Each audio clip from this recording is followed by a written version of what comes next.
Hello, I'm Jim Andrews, KH6HTV, and I live in Boulder, Colorado. The KH6 call, though, is because for the past 18 years I've been a retired snowbird living on the island of Maui in the Hawaiian Islands during the winter time. I want to thank Grant Hooper, KB7WSD, for inviting me to talk to you today. Grant and Vicki were visitors in our home on Maui for the Maui Ham Club Christmas picnic and barbecue a couple of years ago. So let's talk amateur television. This FCC allows fast scan, or what we're going to call real live TV, on the 70 centimeter band and all higher frequencies in the microwave region.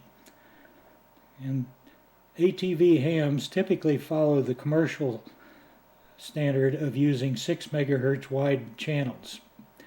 The ARRL band plan for the 70 centimeter band calls for channel 60, which is 438 to 444, to be used for simplex TV and repeater inputs, channel 57 for repeater output, and channel 58 for simplex operations. Let's go back to the origin of television. The television really was developed in the mid-20s, almost 100 years ago, not too long after we actually had audio on radio versus Morse code. And the first TV broadcasts by the BBC actually occurred in 1929, and in the US and the NBS in 1939. At that point, they used the technology that was available for them then, which was basically AM modulation. By 1941, the FCC etched permanently in stone the TV standards, which then remained unchanged for 60 years. The only update was in 1953, adding color. So before we get into the digital TV, let's talk about where we came from with analog TV. A TV picture is created by scanning in the camera and then on the display monitor from left to right on the screen and then from top to bottom. And the drawing on the lower left side shows an analog video waveform for a single scan line. Key features in this are the sync pulse, which tells the TV receiver to reset to the left side of the screen, then followed by a color burst of 3.58 megahertz sine wave, which is used as a reference for decoding color information. Then the active video information for the line follows, with the low level 0 being black and the high level 100 being white with shades of gray in between. When transmitted, this waveform is inverted, and the sync pulse then becomes the strongest part of the RF signal at 100% modulation level.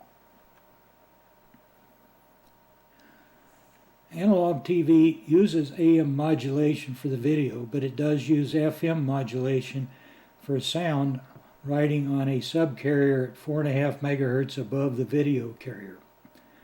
And normally this would require an AM 9 to 10 megahertz of bandwidth, but to conserve spectrum, the early TV engineers realized they could get away by chopping off most of the lower sideband.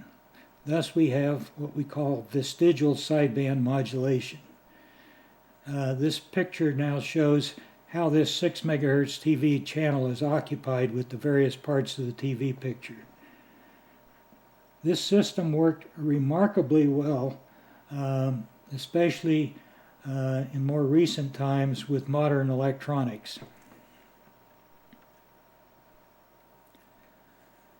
Now we get into amateur television. Unfortunately, most ATV hams over the years have not used the vestigial sideband, but they took the cheap approach. They instead just used very simple AM transmitters, thus wasting valuable spectrum, as seen in this photograph. They really should have been doing this.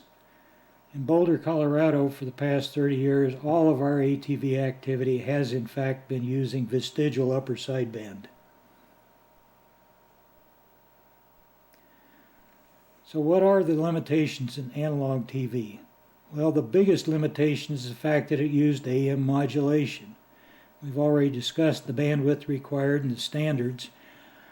The biggest defects that are seen, if you have a weak signal, it appears as snow in your picture.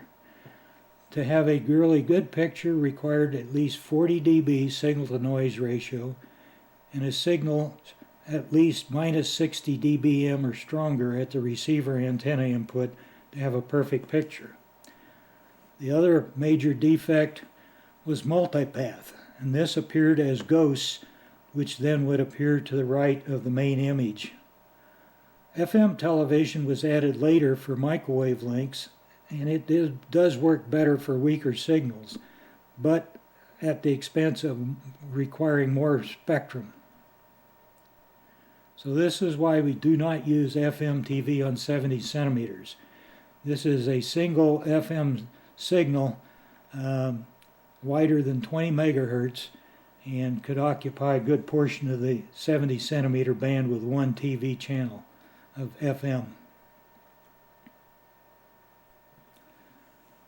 So much like HAMS on single sideband, where they give a signal report of readability and signal strength, such as saying your signal is 5/9, ATV HAMS also will report the quality of a received picture using what we call P units, or picture rating, and ranging from a P0 of a barely detectable signal to a P5 perfect picture. And for the lower levels, these P units actually track S units, and being a 6 dB increase. I think this graph here tells the whole story of why digital TV is so great. We're rating picture quality on the vertical axis to receiver input power on the horizontal axis. And everything comes to about zero around minus 100 dBm. So this shows why an analog TV at low power levels is far worse than a digital. For P5 picture, it's going to mean minus 60 dBm for an analog versus minus 97 dB for digital. However, the digital is either perfect or no picture at all, and this is what we call the cliff effect. If you're right at the edge of the cliff, if you lose another dB, you've fallen off the cliff and you're gone. And if you're on the edge of the cliff and seeing pixelization in your picture, you're probably within a half a dB of falling off that cliff. So because of digital, I claim ATV is no longer amateur. We now are capable of sending perfect pictures with CD quality audio. These are photos of some of the ATV HAMS in Boulder, Colorado, live pictures that were taken off from our weekly ATV net. There is one major objection to digital television, and that is latency, in other words, time delay. There's a tremendous amount of computer processing going on both in the transmitter and also in the receiver, and this results in a noticeable delay of up to half a second. And these delays will then build up if we pass these signals through multiple repeaters. Because of this delay, I don't recommend digital TV for flying drones. To me, it's a major safety issue. Let's get into the technical discussion of digital television. And a question I always encounter when giving this talk, and so I'll defeat it right at the front, is, well, what about using IP technology and mesh networking? What's the difference? So I would list this as the differences between what I'm calling digital television and mesh network. A mesh is a point-to-point, two-way communication. DTV is wide area broadcast, a one-way transmission, where a mesh requires transmit and receive boxes at each point. Digital TV can be one single transmitter with an unlimited number of receivers. And mesh is going to require handshaking to be established before data can be transferred over a link, whereas digital television is broadcast and nobody needs to handshake with the transmitter and anyone can receive the signal. Let's now compare the spectrums of analog and digital TV. These analog signals are carrying standard definition 480 video, whereas the digital in the same 6 MHz bandwidth could carry one or more high-definition video signals. The digital spectrum looks just like white noise, but sitting upon a rectangular pedestal. And if you were to tune in this digital signal on your single sideband radio, it would just sound like white noise until you looked at the S meter and you would see a very strong indication on your S meter. Here I've listed the major broadcast standards for digital television. At the top here we have 8 VSB, or also called ATSC, meaning it contains 8 vestigial sidebands for the digital, and that's the standard used in the United States. The others, DVB-C, S, and T, are all totally different from each other. They all use different schemes for encoding and data transport, depending upon their intended environment. For DVB-C, for cable, it's working in an ideal closed-circuit environment with strong signals, no RFI, and no reflections. In other words, it's a low VSWR environment. For DVB-S, this is for satellite TV, it's always working with a very weak signal environment, but it doesn't have any multipath issues to contend with because the antennas are looking straight up to outer space. For DVB-T, terrestrial, this has to contend with all the worst possible situations. Especially bad is the issue of multipath, but it also may have to contend with very weak to very strong signals and also the potential for RFI.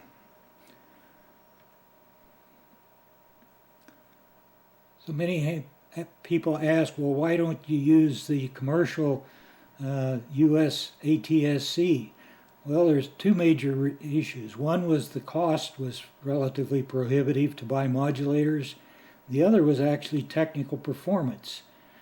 The FCC was actually challenged in the early days of the digital transition over its decision to go with ATSC, and they did a report, and I have found an internal FCC report that happened to be on the internet that actually in 1999 admitted that the DVB-T was superior to the system that had been chosen.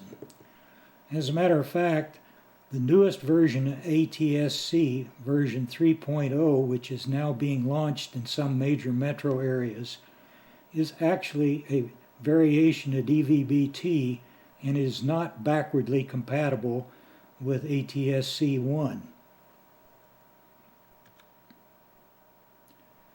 So, DVB-T has become the choice for most digital ATV hams in the U.S., and it is in fact the broadcast standard used for almost all the rest of the world, with the sole exceptions of the U.S., Canada, Mexico, and South Korea. In this DVB-T, they use either 2,000 or 8,000 closely spaced subcarriers carrying packetized digital data. And it uses 3 possible modulations: QPSK, which is purely 90-degree phase shifting, or 2 levels of quadrature amplitude modulation, which is both phase shifting and amplitude modulating at either 64 or 16. The DVB-T includes pilot tones in the 8,000 subcarriers, and the receiver uses these pilot tones to dynamically characterize the channel and determine the channel's impulse response. It then deconvolves out the signal, eliminating these echoes. The echoes would have been seen as ghosts on analog TV. and this system also works extremely well for removing Doppler shift. I in fact have driven at over 70 miles per hour down the highway, both transmitting and receiving with DVB-T, and encountered no problems, whereas with ATSC, any Doppler shift at all and the signal locks up. So what is the differences between these various ones? Well, the biggest difference for us from a ham perspective is the sensitivity of the receiver. With QPSK, we can get down to minus 97 dBm. We lose 5 dB if we go to 16 QAM, and we lose another 10 dB going to 64. If we add a low noise preamp, we can usually buy about another 3 dB in sensitivity over these numbers. And also if we go to extremely aggressive forward error correction, we can also buy maybe about another 3 dB. So what are the key differences between QPSK and QAM? Well, the biggest difference is how much data you can pack, what data rate you can pack into your 6 megahertz bandwidth. With QPSK, it's a maximum about 7 megabits. 16 QAM, we're up to about 14, and we're up to 22 megabits with 64 QAM. And why would we want higher bit rates? Well, they definitely allow the video to track faster action, such as fast-moving sports. But for a typical ham TV installation where we're running low power and marginal antennas, that 15 dB margin over QPSK pretty much says we really need to stick with QPSK. And to be perfectly honest, for most normal ham video scenes, we found it perfectly acceptable. 1080p images are possible with QPSK. Well, this is a block diagram of a typical ham digital TV station. You need a source of video, which can be a camcorder, a DVD player, your PC computer, any device with an HDMI output, which you plug into the modulator. The modulator's got a lot of sophisticated computer processing going on in it to massage the data, get it into the proper format. It also includes a frequency synthesizer to put the signal out on any desired frequency. But the output power from modulators is low, typically of the order of a milliwatt or less. So we definitely need a high gain amplifier to boost this power up to a significant level so we can radiate it anywhere. If we just take it from the modulator output, you're just going to radiate it across your ham shack.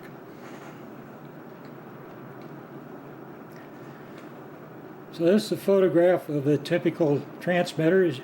As you can see, it doesn't consider much.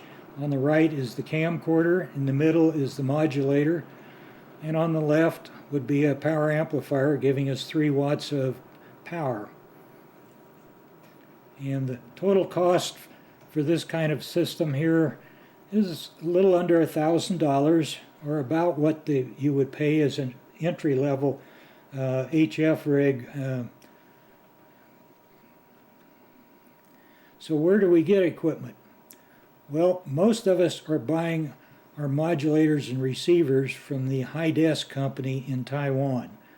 They are a major supplier for the U.S. digital ham market. They have very reasonable prices, good reliability, and they are intentionally supporting the amateur television market worldwide.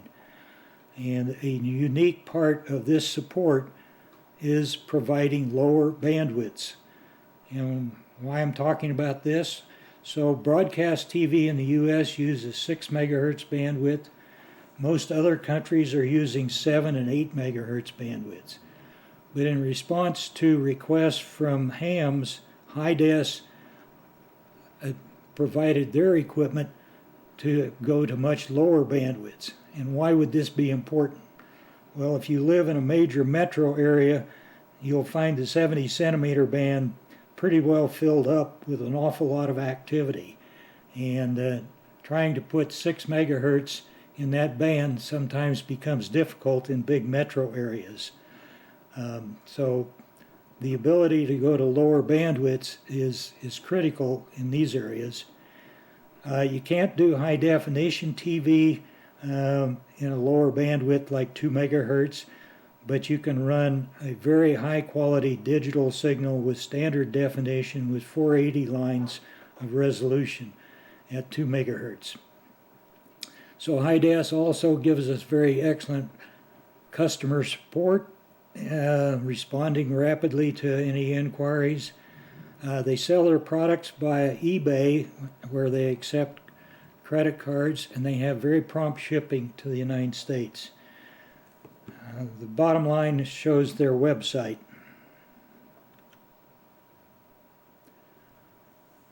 This is presently the most popular modulator used for ham television, their model HV320.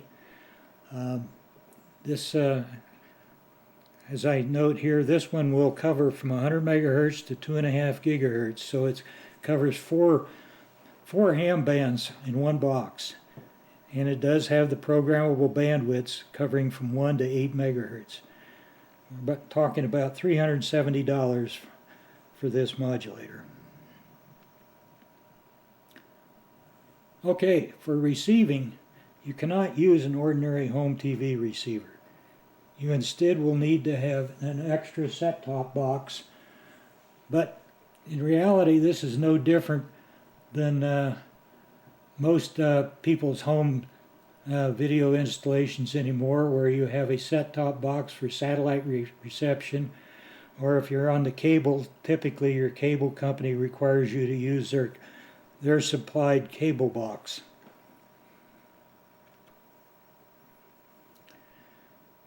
So the lowest cost receiver from HiDes is their 110 for about $125. It does cover the 70 and 33 centimeter bands and does have capability of going down to as low as 2 megahertz on bandwidth. They also have another one, and looks like I've made a mistake here. It's not the HV320, it's the actually HV120.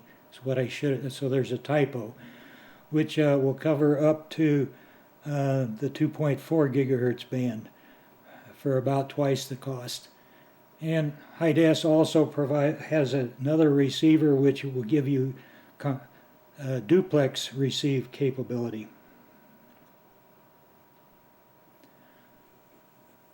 Other possibilities are to buy consumer grade set-top box receivers off the internet, but these will only cover 6, 7, or 8 megahertz. And a caution, an awful lot of them will not tune to the amateur 70 centimeter band, even though the advertisement may say it'll cover everything. Some of them do, some of them don't. So buyer beware on that one.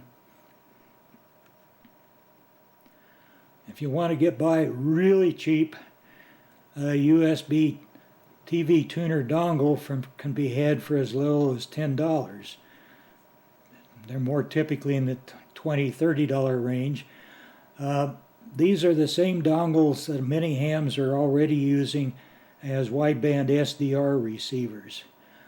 However, I caution you, not everybody's been able to get them to work, especially when they've been problematic on Windows 10, and there are issues of bogus drivers out there. And so, again, good luck. So, once we've generated our signal from our modulator, we're going to need some power to really boost it up, to radiate it. How are we going to rate our transmitter in terms of power? So if we're running FM, we run an amplifier until we totally saturate it to get the maximum amount of power we can get out of it. If we're running single sideband, we rate that on the peak of the power on the highest part of the voice waveform. For running AM, we have a solid carrier always that does get modulated. An example of the ratings, if you had a 100-watt single sideband HF rig, if you put it in the AM mode, you get 1/4 of that for AM. So that would be down to 25 watts in the AM mode for the same transmitter. For running analog video, again, this is AM, but we have a very distinct synchronizing pulses, which are the peak, and so we rate these as much like a single sideband transmitter in terms of the peak envelope power that we measure on the sync tips. Once we get to digital video, this is a noise-like signal with no distinguishing features in a waveform, and so we measure this in terms of its RMS power. So let's see what these numbers would look like if we take a typical amplifier used in the transmitter. I'm going to run it saturated for FM. I get 65 watts. If I look at where the 1 dB gain compression is on this amplifier, maybe about 50 watts. So if I'm running single sideband, I may in fact run it up to that 1 dB gain compression point at 50 watts peak PEP. For this same amplifier, if I want to run analog video through it and don't have any compression on the sync pulse, so I'm back in the much more linear range, I'm going to rate that probably at about 25 watts. But again, that's going to be peak envelope power at 25 watts. And the average power would be less than that. For digital TV, for this same amplifier, we're going to get 10 watts RMS out of that. So what that means is we're going to need a minimum of 8 dB headroom in this amplifier to accommodate the peaks in that noise-like digital signal. So where do you get these amplifiers? Okay, full disclosure. I do have a small hobby business in my ham shack building such amplifiers and other products for the ATV market. So these are some typical amplifiers that I build. The one on the left is a high power version, putting out 10 watts RMS for digital. Actually about 65 to 70 watts if you used it in the FM service. And this would typically be used for base stations and repeaters. The amplifier on the right is a medium power amplifier putting out 3 watts, and we use these primarily for portable service in the ARES, where they're running off of batteries and you don't want to supply as much current as required by the other high power amplifier, especially if you're carrying that battery in your backpack.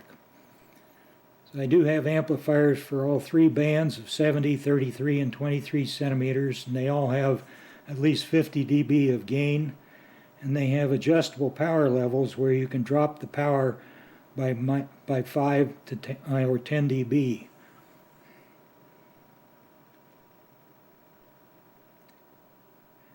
So once we've got our power generated, we need to radiate it.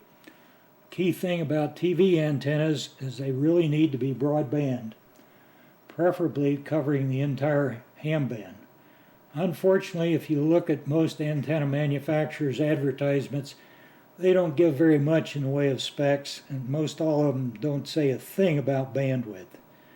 So it's best to rely upon the recommendations of other TV hams. And I also have an application on my website with recommended antennas that we do know work.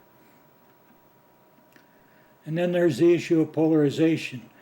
For our ARS group in Boulder, we've standardized on using vertical polarization for both 70 and 23 centimeters.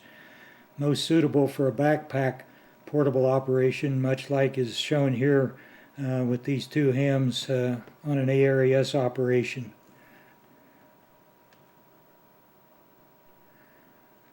Okay, unfortunately, there will be some setup required to get into digital TV. And it's not going to be as simple a plug and play as it would be for analog TV. But I do claim it's far simpler than setting up for a DMR or D-Star radio, and also much simpler to operate than most FM voice handheld radios. And no registration required like you have to have for DMR.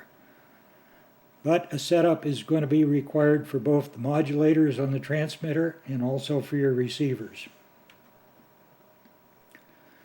So when you buy a modulator from HiDes, it will come with a program to install on your PC computer for setting all the parameters that are needed. There is a USB connector on the modulator, so you just simply connect a USB cable between the modulator and your PC computer. This program is called AV Sender. It only works on Windows computers.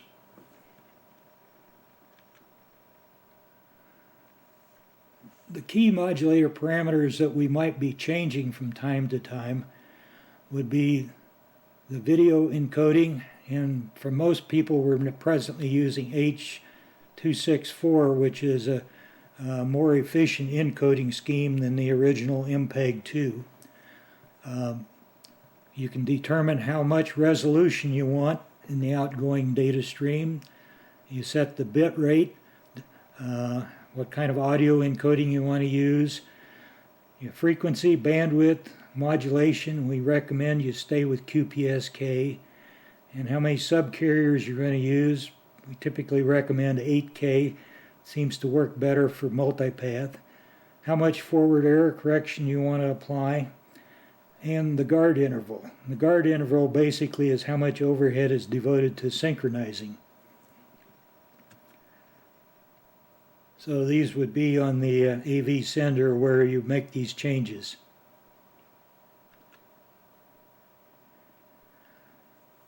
For your receiver, again, it's not as simple as using an old analog TV, but in reality, it's absolutely no different than any other new digital TV receiver that you might buy for your home at Best Buy. Every one of these new digital receivers require you to scan to memorize the active ATV channels. And if you have your own modulator, you use it to train your receivers. The digital receivers are smart. They will automatically track any changes in the incoming signal from the transmitter, such as a change in the modulation type, how much forward error correction is happening, and so forth.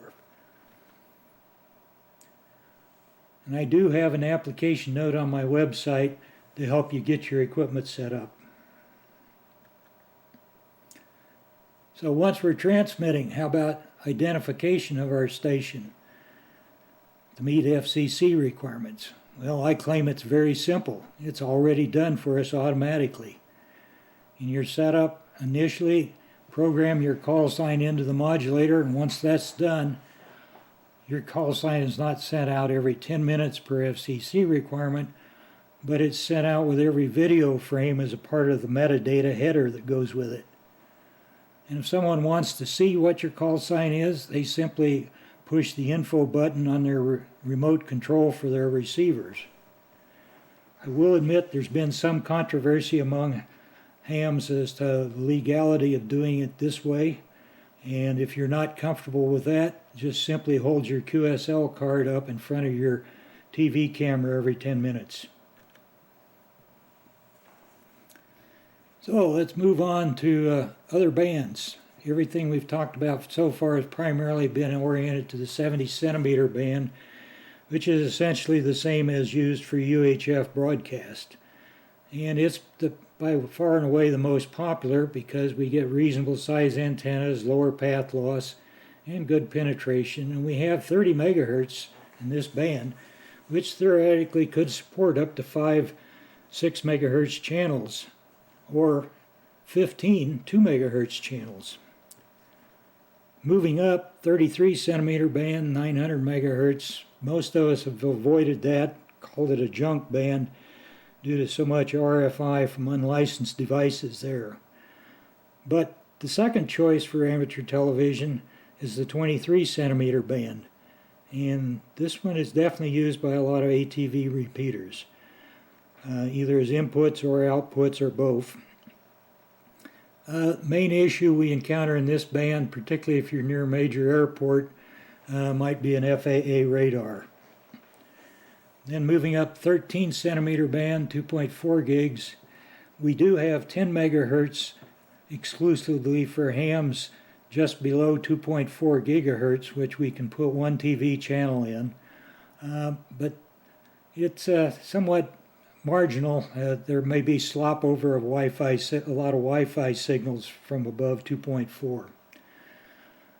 And then we have the 3, 5, and 10 gigahertz bands, and even on up higher. And these are basically primarily used for point-to-point links using high-gain dish antennas. But hams have achieved very long distances exceeding 500 kilometers with DVB-T on these bands. And we in Boulder have also done a lot of experimenting up to 10 gigahertz successfully. So this is how we get to the higher microwave bands. The high-def equipment will support getting up to 2.4 gigs, but beyond there, you need to use a local oscillator and a mixer to get up and back down again. The key element here, though, is I've noted that local oscillator must have very low phase noise for this to work successfully for digital television.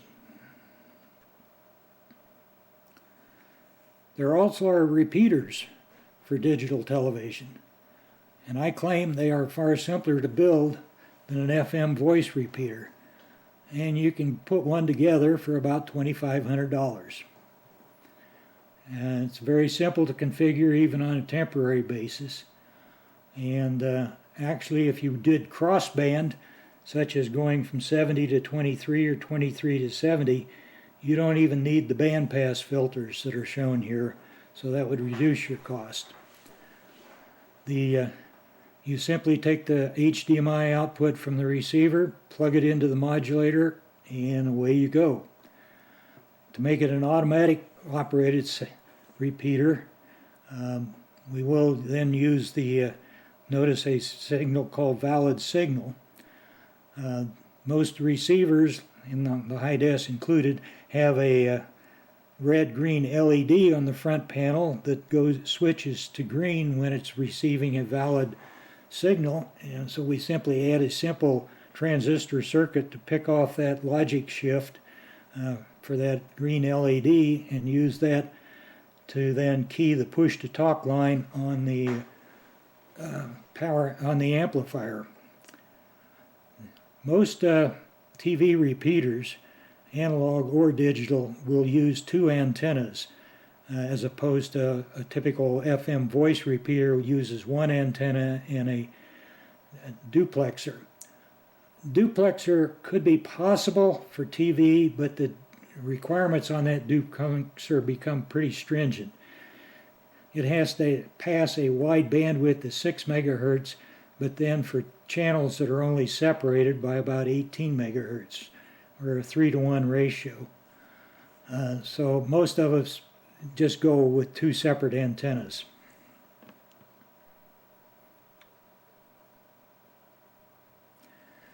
And this is an example of the bandpass filter as we typically use for television.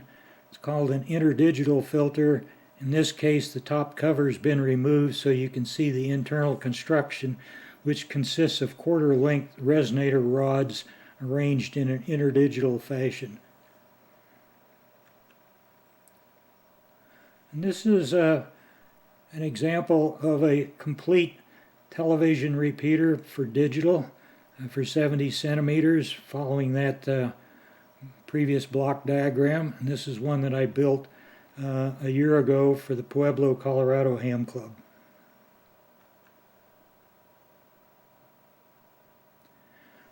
In Boulder, we have a television repeater that's gone through quite a few evolutions since our original one in '79.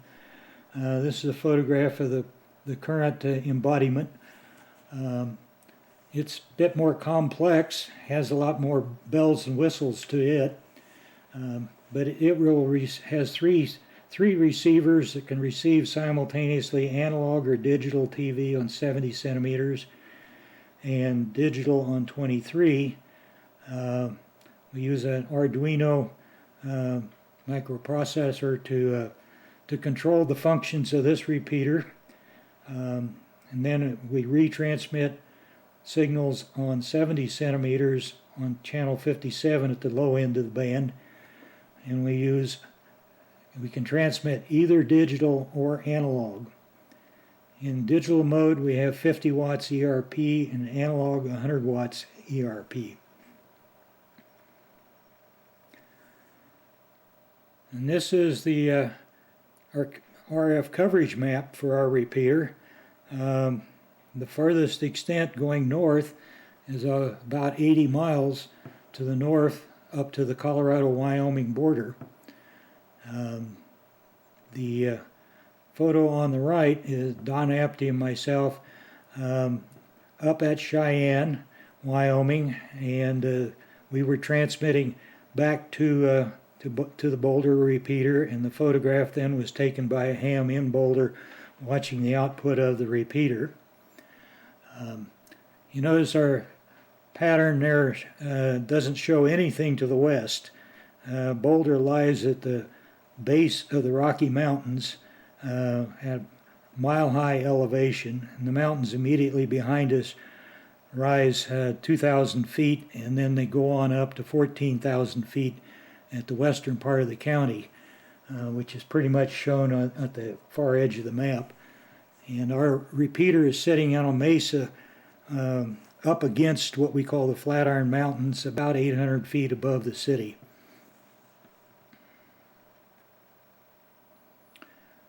There are other television repeaters throughout the U.S. Present time, I created a repeater directory a year ago, and I was able to find 41 active ATV repeaters at present. Of these, 23 of them are analog only, 18 of them are digital or mixed mode. Of those 18, 13 of them in major metro areas are actually running 2 or 4 megahertz bandwidth digital. And 21 of these repeaters have their output on the 70 centimeter band. The most impressive network is one called the Amateur Television Network, or ATN, which links repeaters in Southern California, Las Vegas, Nevada, and over into Arizona to Phoenix and Tucson. Most of these TV repeaters also stream their video on the internet. Some are using YouTube, but most are using a server in England hosted by the British Amateur Television Club. You can watch these streams free from the BATC, and you do not need to be a member. And on the BATC stream, there are about 60 repeaters listed from all around the world. Where to go for more information? Well, my first recommendation is to go to my website, which is simply my call sign KH6HTV.com, and I've got a lot of application notes there relating to amateur television, both analog and digital. But first order, I would recommend you look at my app note 55, an introduction to ATV, and then follow with app note 45, an introduction to amateur digital TV, which contains a lot of material I've had here, plus more. So this concludes my presentation. This PowerPoint presentation will be available to download from my website later. And I understand that there will be an opportunity for questions after this presentation. So I thank you for your patience. 73 and aloha from KH6HTV.